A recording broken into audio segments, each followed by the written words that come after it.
Hello guys, welcome back to the channel. Hopefully you're doing well. Today we are going to be ranking every single Calder Trophy winner in the NHL from worst to best. Now, it's been a couple of months since I've done one of these worst to best videos, but we are back and coming in big fashion, baby. And we're going to be counting down again, as you guessed, the worst to best Calder Trophy winners, and we're going to be eliminating it since 2000, but we got 20 Calder Trophy winners to work with and to rank from 20 down to 1. So, what do I see as the best rookies over these past 20 years to win the Calder Trophy? And out of the crop of the last 20 years, which of these players became the best, the worst, and everything in between? Watch till the end for the entire rankings and all the Calder Trophy content, and hit that subscribe button as well for more hockey content just like this one. As I mentioned a couple of videos ago, 63% of the people that have watched this channel over the past 28 days are not subscribed. So, if you haven't already, join the Grab Gang. But we got 20 Calder Trophy winners to rank in today's video, so let's not waste any more time. First things first, I do need to say that I'm not ranking the individual seasons. I'm not ranking the Calder Trophy seasons. I'm ranking how good these players turned out throughout the rest of their NHL career. So, in the case of Nathan MacKinnon, I'm not ranking him on just his rookie season. I'm ranking on how good he has been thus far and how good he will be in the future as well. So this is kind of a little bit of everything in the rankings. But we're going to start out with the worst Calder Trophy winner over the past 20 years. And it's pretty obvious when you look at the players available. It is, of course, the man himself, Barret Jackman. St. Louis Blues defenseman in his rookie season got 19 points in the 2003 NHL season, and he ended up winning the Calder Trophy because of it. He was a big bruising defenseman that obviously prioritized defensive and physical game, but even besides his rookie season, he wasn't all too great of a defenseman. I think the highest he got was 27 points in his career. That's a guy that offensively just did not have too much to give. But even on the defensive side of things, I mean, I think he was a little bit overrated in some aspects. He was a fine NHL defenseman, but when you look back on the Calder Trophy winners, he definitely sticks out like a sore thumb, and I don't even know. Back in that 2003 season, I don't even think he deserved to win that Calder Trophy at all. He's a fine player, but Calder Trophy, a little bit too much for me. But then we're going to go on to the 19th worst Calder Trophy winner, or I guess the worst to best. Going on to number 19, I have Andrew Raycroft. Now, Raycroft was an interesting goaltender, most notably, of course, for the Boston Bruins, but went to Toronto and a whole bunch of teams after that.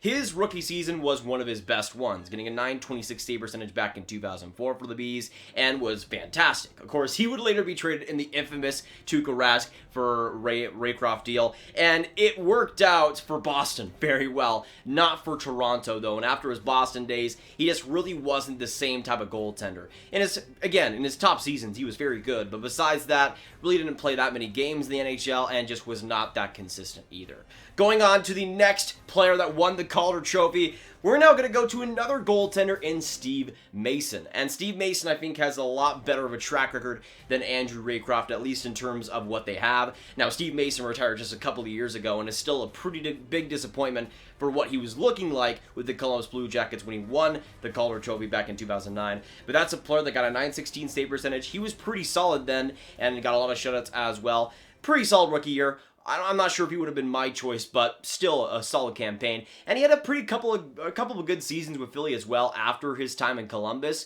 Was a solid goaltender until kind of where he went to Winnipeg. He was all right, but just never a true fantastic starter. I don't know. He was a player that fizzled out also pretty quickly. That's sometimes how goaltenders go. But Steve Mason, when you look at the entire career, had some good highlight seasons, but when you put it all together in terms of Calder Trophy winners, not exactly what you would have liked, especially for the Columbus Blue Jackets.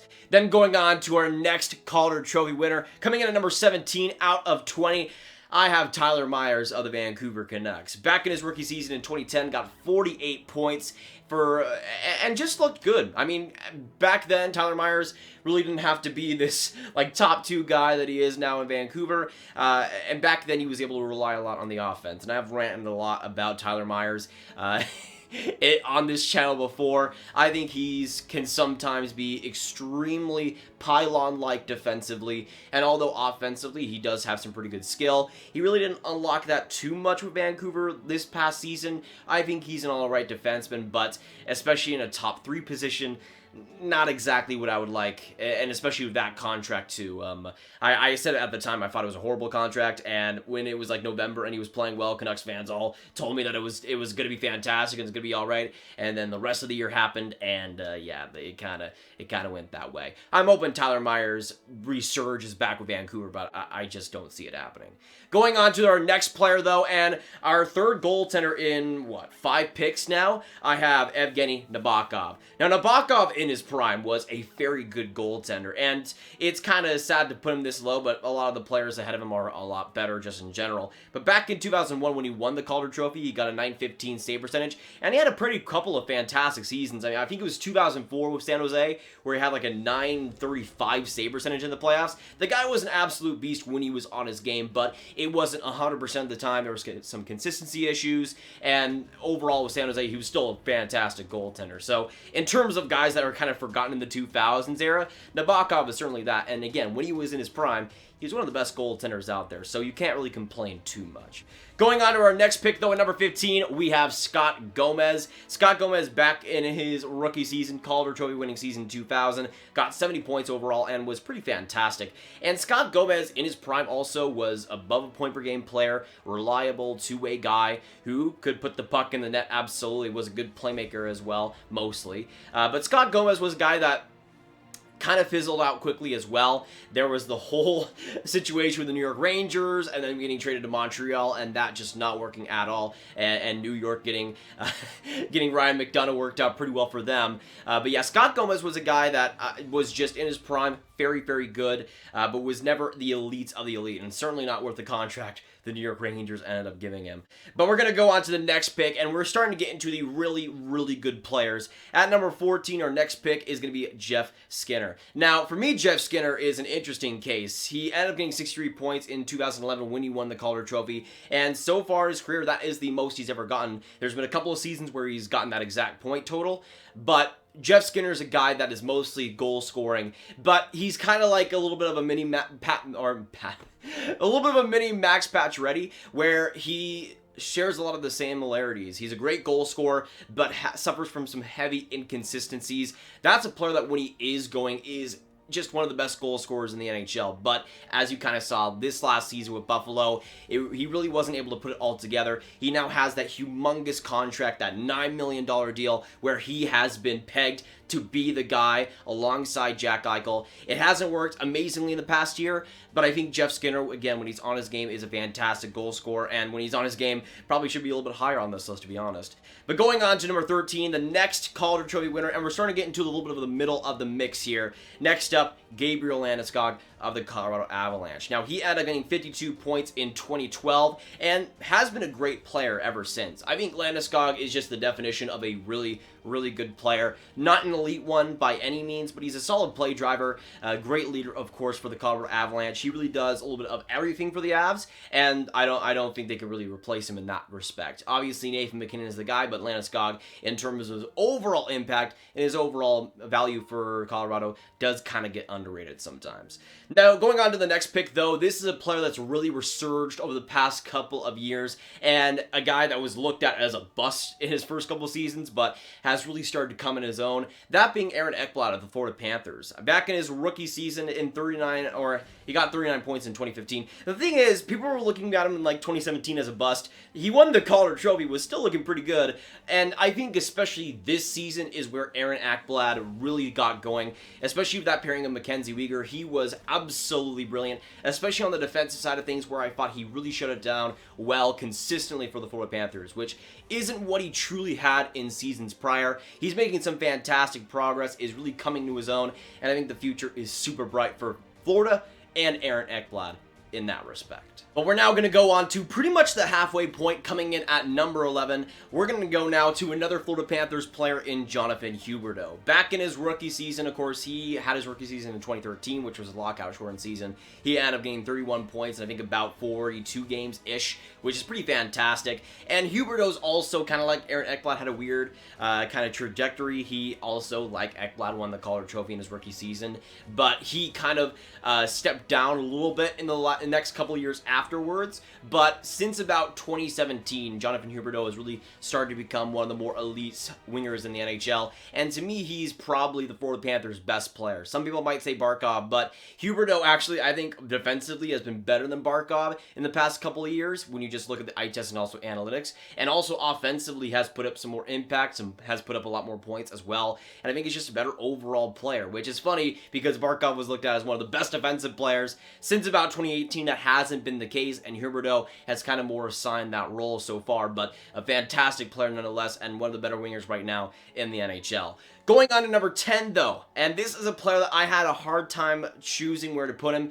He could totally be behind Jonathan Huberdeau if you see that, but to me, Dany Heatley comes in at number 10. In his rookie season, when we look at his stats, got 67 points in 2002, and I'm just going to say this right now, I think Jonathan Huberdeau might have a better overall career than Dany Heatley when it's all said and done, but I think Dany Heatley in his prime was a better player than what Huberdeau will probably be in his prime, which is probably right now. To me, Dany Heatley was insanely underrated offensively. He put up a couple of 100-point seasons with the Sens in the 2010 or the 2000s. How did I say the 2010s? That's not how it was. And the 2000s, and was just a seriously important part of that organization when he was in his prime. Unfortunately, didn't exactly go too well in San Jose and Minnesota, and later on with the Anaheim Ducks, where he got 0 points in 6 games in his last NHL season.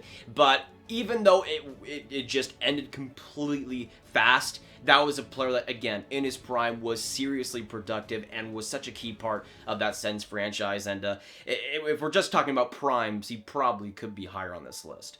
Going on to our next player, though, and our next Calder Trophy winner, this is a player that Here's the thing. Here's the thing right now. From 9 onwards, we're at number 9. From 9 to number 1, it's elite players. It is absolutely insane. Coming in at number 9, I have Mathew Barzal. Back in his 2018 season, rookie year, got 85 points, was a dominant player when it was all said and done. And here's the thing, I don't like putting Mathew Barzal this low. I really don't. But that just shows how much quality is going to be here before us in the next few picks as well. So keep along for that. But with Mathew Barzal, an amazing puck possession guy, great overall skater, just great offensive mind. Seriously, just the computer for the New York Islanders offense. He is the man there, and I think you're going to see that even more in the next couple of seasons. I'm really hoping he's able to really strut his offensive skills because the kid absolutely has it. I'm not sure if he's going to be better than some of these players ahead, which is why I have the players ahead, but he's going to be a magnificent player and already is for New York as well. Going into number 8, though, I have another Colorado Avalanche player in Cale Makar. Calder winner in 2020. He ended up getting 50 points in this kind of shortened season, I guess you would say. But Cale Makar is going to be a fantastic player. And this is kind of where I'm judging these players here because, again, I kind of judge them on the now, but also how they're going to be in the future. And Cale Makar is great now. He's going to be insane in the future as well. And I think once he rounds out the defensive game a little bit more, especially in the playoffs, Dallas kind of bit him all over the place in that series. I think this is a player that could be borderline unstoppable and will be fantastic for the Avs. With his skating blueprint, with his overall offensive IQ, he's going to be such a fun player, not just on the power play, but every time he's playing for Colorado. And coming in at number 8 is pretty criminal too. Though, we're going to go on to number 7, and the next player, the next Calder Trophy winner in Artemi Panarin of the New York Rangers. Now, it wasn't always that way. Sadly, he was with the Blackhawks in the Columbus Blue Jackets, but now he's with the New York Rangers. Back in 2016, though, with the Blackhawks, got 77 points in his rookie season, and there was a lot of controversy over the age there. He's Artemi Panarin. It's the bread man. So frankly, I'm pretty all right with it. And obviously, we see now how much of an impact he's having in the NHL. To me, he is the best winger in the NHL right now. In what he brings, he is so complete in every single way. The only reason he isn't higher is that we haven't really seen what he could have done in prior years. Again, that age does affect things, but he's one of the best players in the NHL now, and for the New York Rangers will continue to be that way going into the future. But now going into number 6, I have a guy that, honestly, having this low also is pretty crazy because there's just so much more talent ahead of him as well. But at number 6, I have Elias Pettersson of the Vancouver Canucks. Elias Pettersson back in 2019 when he won the Calder Trophy got 66 points in his campaign, and was just overall a great and tremendous rookie, but improved on pretty much everything he had before in this 2020 season, especially on defense, where I thought his impact was insanely important for Vancouver's regular season success and in the playoffs. I think Elias Pettersson will become one of the best centers in the league going forward, and I think he will likely at least be a top 5 guy. He could reach that top 3. Maybe it's McDavid, Matthews, Elias Pettersson, Jack Eichel, and kind of that mix. Maybe Leon Draisaitl in there as well, but he is absolutely amazing, and the cornerstone, the franchise face for the Vancouver Canucks. Speaking of franchise faces, coming in at number 5, Auston Matthews of the Toronto Maple Leafs. Matthews was also pretty hard to put on this list, or not put on this list, but gauge where to put him on this list. Back in his rookie season, got 69 nice points in 2017. And Matthews is a guy that also throughout every single year, I think is improving on basically everything. He's one of the best goal scorers in the NHL right now. One of the better, at least trending defensive players. We'll see. He had a much better year this year than his years prior, and I think he does have potential in that department. Obviously, there's going to be people that say he sucks because he plays in Toronto, but I think it's kind of the opposite. I think he kind of gets underrated because he plays in Toronto, because everybody hates the Leafs for some reason. And I think Matthews is a guy that just in terms of the talent he has, the goal scoring and offensive potential he has, if he's able to win the Stanley Cup, he'll go down as one of the best USA players of all time, and I think could challenge for that number 1 spot. Then going on to number 4, and speaking of best USA players of all time, Patrick Kane of the Chicago Blackhawks. Back in his rookie year in 2008, scored 72 points overall, but the best would be yet to come for Patrick Kane, of course, with the Stanley Cups and the Hart Trophy eventually, and the great 100-point seasons. Patrick Kane, I mean, as a Dallas Stars fan, I can be biased here and say that Mike Modano is the best USA player of all time, but Patrick Kane's probably it. But obviously Matthews has the potential to be, we'll see. But in terms of what Patrick Kane has accomplished in the 3 Stanley Cups, the Hart Trophy, the list goes on. He's done so much since his rookie campaign, which is crazy to think about. You get 72 points, it's pretty fantastic, but he's just been getting better and better. Defensively, I still have my big gripes, especially over the past couple seasons. But offensively, there's no doubt he's one of the best players of all time and one of the best talented players of all time, coming in at number 4. But now we're going to go on to number 3, and this is a player that I could, honestly, at one point throughout making this list, I had number 1. He comes in at number 3, though, from the Pittsburgh Penguins, the 2007 Calder Trophy winner, Evgeni Malkin. Back in 2007, got 85 points in his campaign, and with me, Evgeni Malkin, there's a serious case for him to be number 1, and I could totally see that. If he was healthy, we'll see, but we'll never know, obviously, of that. Still, the 3 Stanley Cups, Hart Trophy, Conn Smythe, the list goes on. He has been a fundamentally crazy player for the Pittsburgh Penguins. Again, win healthy and win on the ice. I mean, even just this last season, I kind of had my doubts back in 2019 after he kind of had an off year on where he would go after that. But in 2020, he shut me up quite a bit and was fantastic for the Pens. So I think he still has quite a bit of hockey left in him as well. And obviously in his days, especially in his early career, he was one of the best players of all time. If Pittsburgh didn't have Sidney Crosby, man, Evgeni Malkin would be listed as one of the best players ever. And I don't know, I feel like he would just have been so much more influential if he was actually given the chance to be healthy as well. Then going on to number 2, though, again, this is so hard, man. I'm basically ranking the best players on here, but at number 2, I have Nathan MacKinnon. Nathan MacKinnon back in 2014, 63 points in his campaign. To me, Nathan MacKinnon, he like the gap between 1, 2, and 3 is ridiculously small. And I'm trying to factor in what Nathan MacKinnon will do in the future as well. But the trajectory is looking pretty good for him right now. Honestly, in my opinion, he might have the best chance of winning the Hart Trophy next season. He's a player that has yet to hit 100 points, which some of that has been due to health as well. But I think he will hit that 100% going into next year if we see a full season. But Nathan MacKinnon is a player that every single shift, it seems like, especially versus my Dallas Stars, is just an absolute monster in every single way. His IQ, his skating, his speed, his fundamentals, his shot, his passing, his awareness is just insane to watch and is so incredibly entertaining. That's a player that has started to hit his peak, but still has a lot more to go. And for the Colorado Avalanche, and especially for Nathan MacKinnon, I mean, I would be wishing them a Stanley Cup, the Colorado Avalanche though, but especially in Nathan MacKinnon's case, he absolutely deserves to win one eventually, if not next season. But now we're going to go on to the best Calder Trophy winner.